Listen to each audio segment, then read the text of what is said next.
Armed and familiar with all the terminology with regards to polynomials, we're now ready to do some math operations, that adding, subtracting, multiplying, dividing, raising them to powers.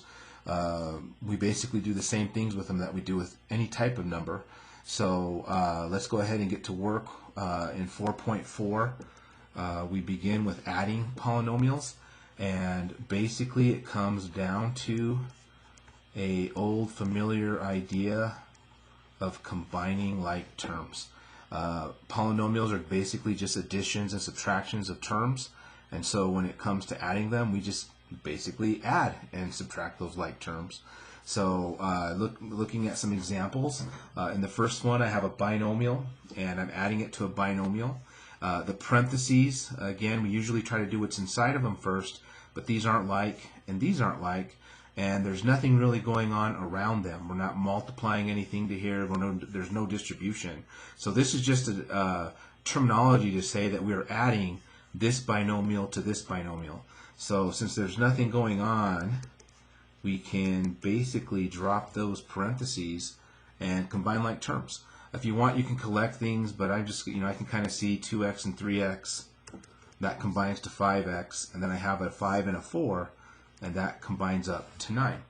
All right, and what you just saw me do there is what we call horizontal addition. Some you might see in the textbook that what they'll do is they'll take one polynomial and add the other one to it, and they'll line it up.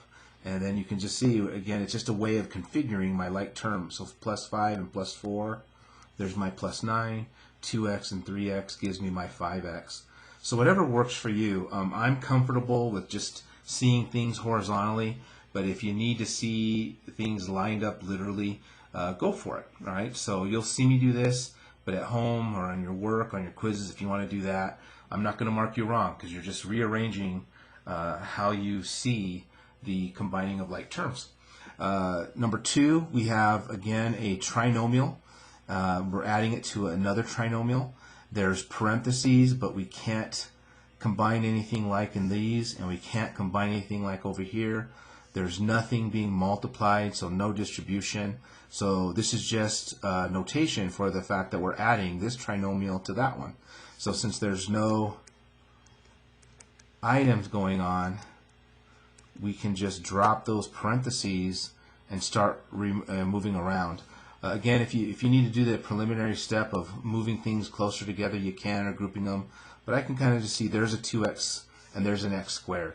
So there's 2 and there's 1. So we have a combined total of 3x squared. And then there's a negative x and there's a positive 4x. So a negative 1 and a plus 4 gives us a plus 3x. And then last but not least, the terms with no x, we're adding 3 and then subtracting 5, so the net effect will be minus 2.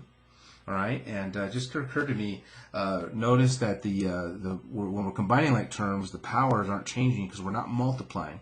If we were multiplying these terms, we'd be adding exponents, but we're adding terms, so we're just combining them.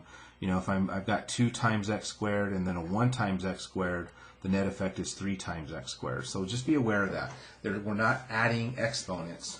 We are adding terms and just keeping the variable part the same because those are the like terms.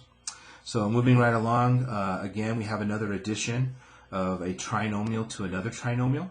And again, there's nothing going on that we can do inside, no like terms. Nothing going on inside that for like terms. And the addition, right, is just indicating we'll just have a polynomial times a polynomial. So we can just drop them.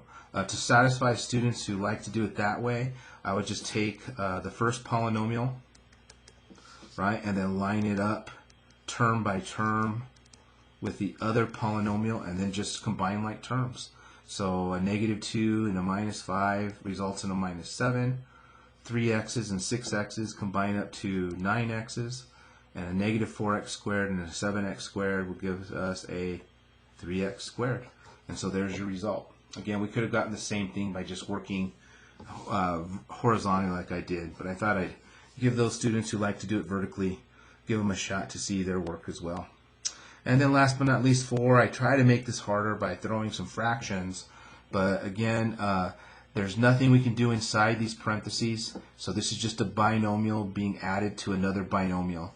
And there's nothing happening outside, no distribution, so it's just a sense of combining like terms. So I'm going to first drop the parentheses because nothing's going on.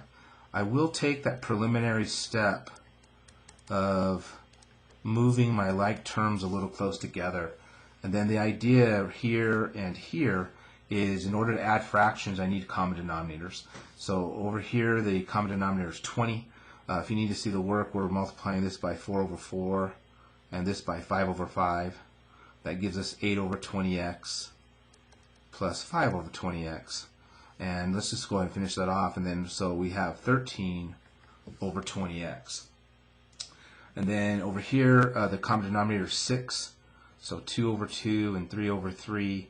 Right? What we're getting is 2 6 minus 3 6. And so we basically get a minus 1/6 out of that.